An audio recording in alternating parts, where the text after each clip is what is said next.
What if the Bible's greatest mystery isn't what's written, but what was deliberately left out? Hidden for centuries, a forbidden text reveals a cosmic war, fallen angels, and a truth so shocking it was sealed away from you. Are you ready to uncover the secrets of the world before the flood? The Bible tells of a time when giants walked the earth, a time of such profound corruption that God himself chose to wash the world clean with a global flood. Genesis chapter 6 gives us a cryptic glimpse of this era, speaking of the sons of God who came to the daughters of men, but it leaves a haunting silence on the most critical details. Who were these celestial beings? What truly happened in those days? And why is the full story missing from our scriptures? What you are about to discover will challenge everything you thought you knew about the world before the flood. The silence in the Bible was not an accident. It was a deliberate seal. The full terrifying account was preserved in a text once revered by the apostles themselves. A book that holds the key to this ancient mystery. A book that was later branded as dangerous and methodically removed. This isn't just a story about fallen angels and giants. It's about a war that nearly unmade creation. A war over forbidden knowledge. A rebellion that started in the heavens and spilled onto the earth. The decision to hide this truth was made by men who believed you were not ready to hear it.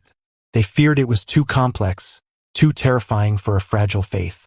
By concealing it, they also concealed our true role in a conflict that began long before Adam.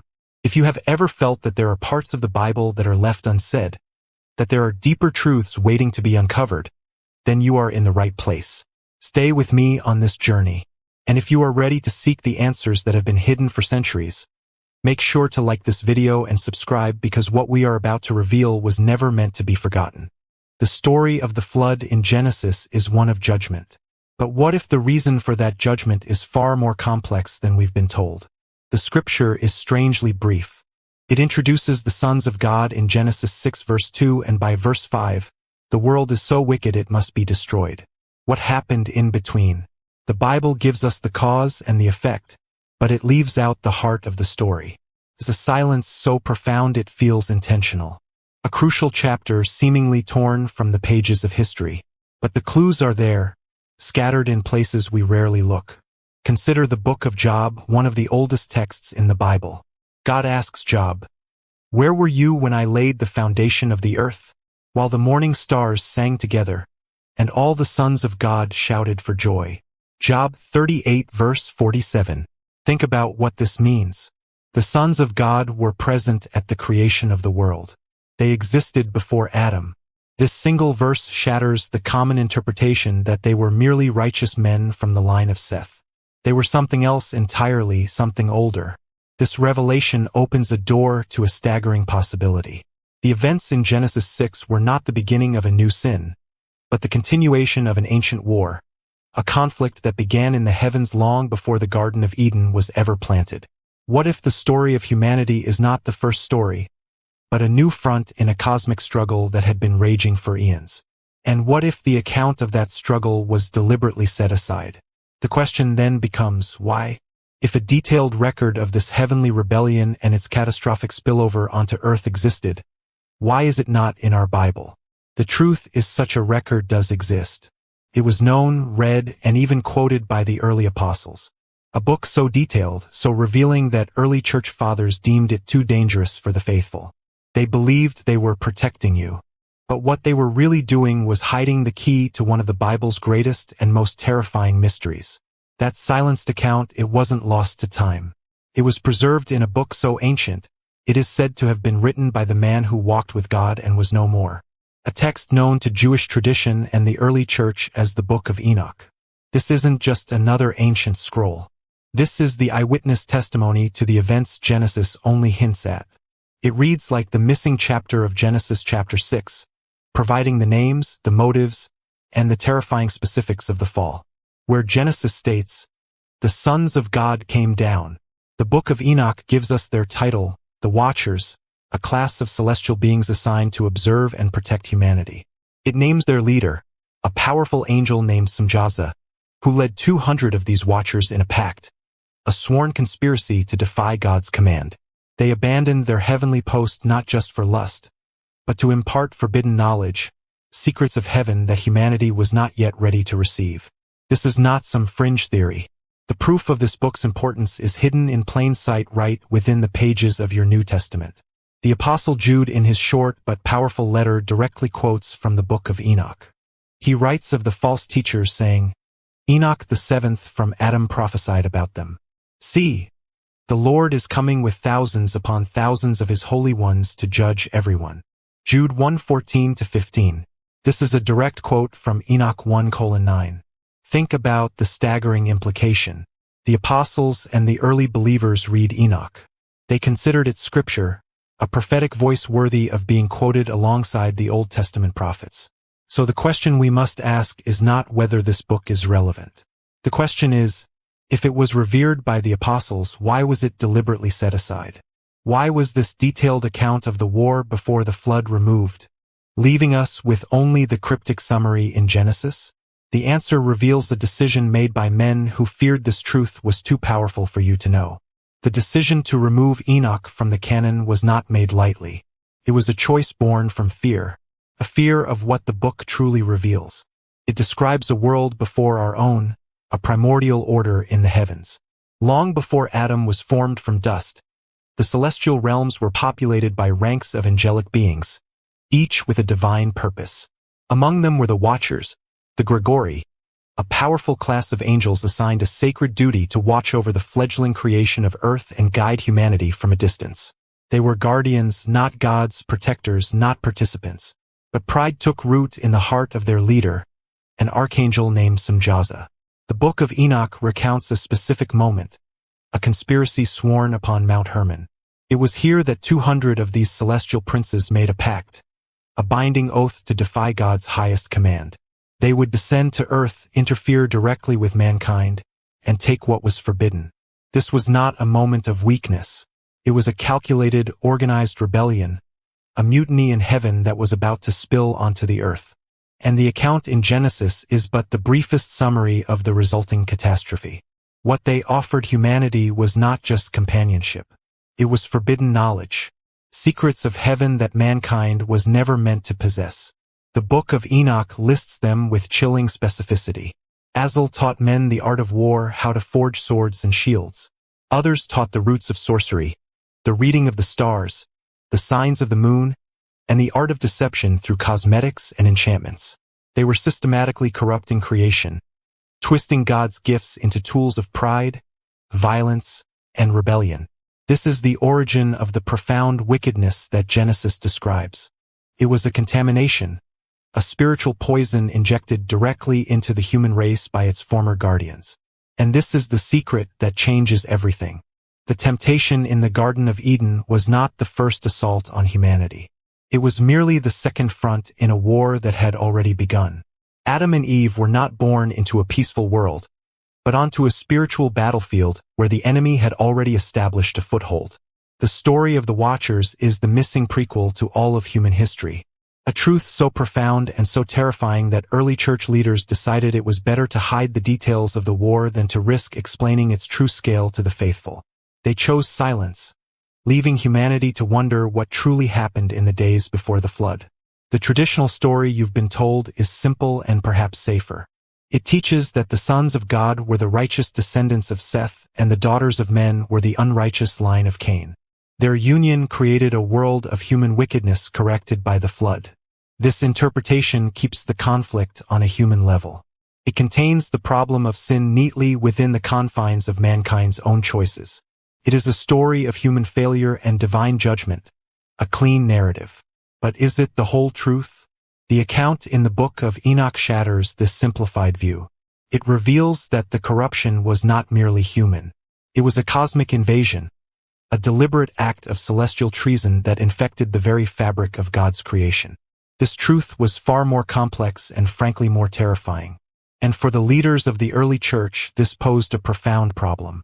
How could they preach a simple gospel of salvation from Adam's sin? If the world was still reeling from a much older angelic wound, how could they focus the faithful on Christ if they were distracted by stories of powerful rebellious angels? They made a choice, a human choice born out of what they believed was pastoral necessity. In councils like the Council of Laodicea in the 4th century, a decision was made to formalize the books of Scripture. Texts that were considered too complex, too apocalyptic, or that might lead to the veneration of angels, a serious problem in the early church, were set aside. The Book of Enoch, with its detailed angelology and account of forbidden knowledge, was at the top of that list. They believed they were protecting the faith, shielding believers from truths they deemed too dangerous to comprehend. In their effort to protect the flock, they built a wall around a part of our own history. They chose a simpler story over a more complicated but more complete truth. They feared the account of the Watchers would create confusion, doubt, and distract from the central message of the cross. So they removed the prequel. They sealed away the account of the first war on humanity, leaving only the cryptic clues in Genesis 6. They believed they were acting in your best interest. But in doing so, they hid the true scale of the spiritual conflict we were born into. But what if their decision, made with good intentions, had an unforeseen consequence? What if, by hiding the true scale of the enemy, they inadvertently made our faith incomplete? Look around today. Do you not see a faith that has become wide but not deep? A Christianity that often settles for simple answers and avoids the difficult questions? The very complexity they feared is the depth that many souls are now starving for. This truth was not hidden from you because you are weak. It was hidden because they underestimated your strength. Perhaps you were always meant to know this. Perhaps in these times, understanding the true nature of the ancient war is not a distraction, but a necessity. It explains the intensity of the spiritual battle we feel around us. It reveals that the temptations we face are not new inventions, but echoes of a forbidden knowledge once offered by fallen guardians. This knowledge doesn't diminish God's plan. It magnifies it. It reframes the entire plan of salvation not just as a solution to Adam's sin, but as the ultimate counteroffensive in a war that began in the heavens. Christ's victory on the cross was not just for humanity's fall in the garden. It was a victory over the ancient rebellion of the Watchers and the cosmic corruption they unleashed. It was a reclaiming of a creation that had been under siege from the very beginning. Understanding this doesn't weaken your faith. It forges it into steel. It transforms you from a simple believer into a knowing soldier in a conflict of cosmic importance. You are not just fighting personal sins. You are holding the line in a war that spans millennia. The early church may have believed you weren't ready for this revelation, but the fact that you are here seeking these answers now suggests that they were wrong. But even this earth-shattering revelation that fallen guardians corrupted humanity is not the complete story. It is merely the second act of a much older tragedy. The Book of Enoch details their descent to earth and their pact on Mount Hermon. But it begs a deeper question. What were they rebelling against? What original glory did they abandon? The answer points to a truth so ancient it predates the Garden of Eden itself. A truth about a creation before our own. Think of the opening words of Genesis. The earth was formless and void, and darkness was over the face of the deep. We have always read this as the starting point. But what if it wasn't the beginning? What if it was the aftermath? Ancient traditions, whispers, and texts even older than Enoch speak of a first order, a primordial creation of pure light and celestial harmony, a world that was shattered by the initial pride and rebellion of these same heavenly beings long before man was ever conceived. This suggests that the creation story in Genesis is not about God creating from nothing, but about God restoring order to a cosmos already scarred by a celestial war. He brought forth light into a darkness that was not natural but the result of a great fall. And this reframes everything we know about the Garden of Eden. It raises a chilling new question that has been hiding in plain sight. If the world outside the garden was already a ruin, a spiritual battlefield haunted by the echoes of this first rebellion, then what was Eden really for? Was it just a paradise for Adam and Eve to live in? Or was it a fortress, a divine sanctuary, a sealed and protected territory on a planet that was already enemy ground? The walls of Eden may not have been just to keep Adam and Eve in, but to keep something far older and far more terrifying. Shesh out. This changes our understanding of God himself. He is not just a creator who spoke a perfect world into existence from nothing. He is a restorer, a king who reclaims a territory that had fallen into darkness. The 6 days of creation in Genesis were not the first chapter of history, but a divine act of restoration. a pushing back of a primordial chaos left by an ancient angelic war. God was not just planting a garden. He was establishing a beachhead, a holy sanctuary in a world already scarred by rebellion. And into this reclaimed territory, God placed his ultimate answer to the pride of the Watchers. He created man, not another angel, not another being of spirit, but a creature of dust and divine breath made in his very own image. Humanity was God's living declaration of sovereignty. We were placed here on this battlefield to be the faithful stewards that the Watchers failed to be. Our very existence is a testament to God's plan. A new order of creation intended to rule and have dominion where celestial princes had once fallen. Does this hidden knowledge threaten your faith? Or does it give it a depth you have always sensed was there? This is not a story meant to replace the Bible, but to illuminate it. It explains the ferocity of the serpent in the garden. It gives context to the spiritual warfare Paul describes in Ephesians. It shows that God's plan of salvation through Christ is infinitely more profound than we ever imagined. It is not just a rescue mission for humanity, but the final victorious move in a cosmic war that began in the darkness before time. This forgotten history does not diminish God's power. It magnifies it. It doesn't make our role smaller. It makes it cosmic in scale. You were not born into a simple morality play, but into the central chapter of a timeless conflict between heaven and the fallen realm. The early church fathers may have hidden this truth to protect you, but perhaps in these last days, God is revealing it to strengthen you.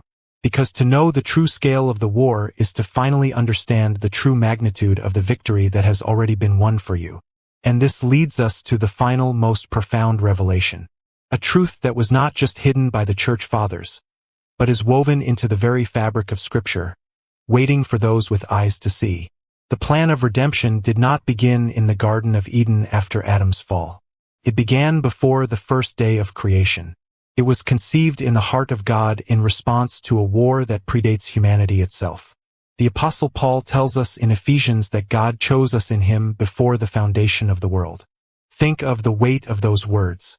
Before the earth was reformed from the void, before light was separated from the darkness, the answer was already in place. With this knowledge, the book of Genesis is transformed. It is no longer just a story of creation, but a story of reclamation. The command, "Let there be light," was not a simple act of physics. It was a divine declaration of war against the primordial darkness left by the first rebellion. The creation of man in God's own image was the ultimate strategic move. We were not an afterthought. We were the answer. We were created to be the faithful rulers of a realm where celestial princes had betrayed their sacred trust. The dominion given to Adam was the authority the Watchers had abdicated. But when Adam also fell, it was not the failure of God's plan. It was the moment the preordained solution was set in motion. This is the secret that connects everything. Christ was not just the lamb slain for Adam's sin. He was the lamb slain from the foundation of the world. As Revelation tells us, his coming was the ultimate answer to both rebellions, the angelic and the human. He was the perfect second Adam who succeeded where the first had failed. And he was the divine Son who triumphed over the very principalities and powers that the Watchers represented. Therefore, this hidden history, this account of the Watchers in the war before time, does not lead us away from Christ. It leads us directly to the foot of his cross, revealing its true cosmic significance. The victory won there was not just for your soul, but for all of creation. It was the final move in a war that began in the darkness before Genesis 1 verse 1. The early church may have feared this truth, but you were meant to know it because understanding the depth of the war is the only way to truly comprehend the infinite magnitude of his victory. So, take a moment. Let this truth settle in your spirit. The story of your faith is grander, deeper, and more ancient than you were ever taught. The questions you've held in your heart, the feeling that parts of the biblical story were missing. You were right. This hidden history does not diminish God's plan. It completes it. It places you, a child of God, not at the beginning of a simple tale, but at the victorious end of a cosmic war. For centuries, these truths were sealed away, deemed too overwhelming by men who sought to protect the flock. But we believe God is now revealing what was hidden. For a time such as this, he is pulling back the veil for those who have the courage to look. For those who are no longer content with a faith that is wide but not deep, you are not hearing this by accident. This is a divine appointment for your spiritual journey. If this truth burns in your heart and resonates with your spirit, we ask you to partner with us in spreading this light. Take a moment to like this video, subscribe to our channel, and be sure to click the notification bell so you never miss another revelation. And for those who feel called to support this ministry on a deeper level, we now have a members area. By becoming a member, you bless this work and help us continue to produce edifying and revealing content just like this. Finally, we are a community of seekers from all across the nation and the world. Let us know in the comments what city or state you are watching from. It is a true blessing to see how far this message is reaching. Thank you for joining us on this journey into the truths that were never meant to be forgotten. This is just the beginning of uncovering the truths hidden in plain sight. If this revelation has stirred your soul, don't stop here. Like, subscribe, and hit the notification bell to join our community of truth seekers as we dive deeper into the mysteries of Scripture.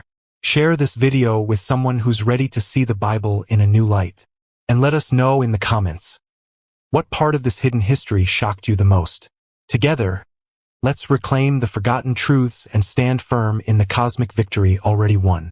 Stay with us, this journey is far from over.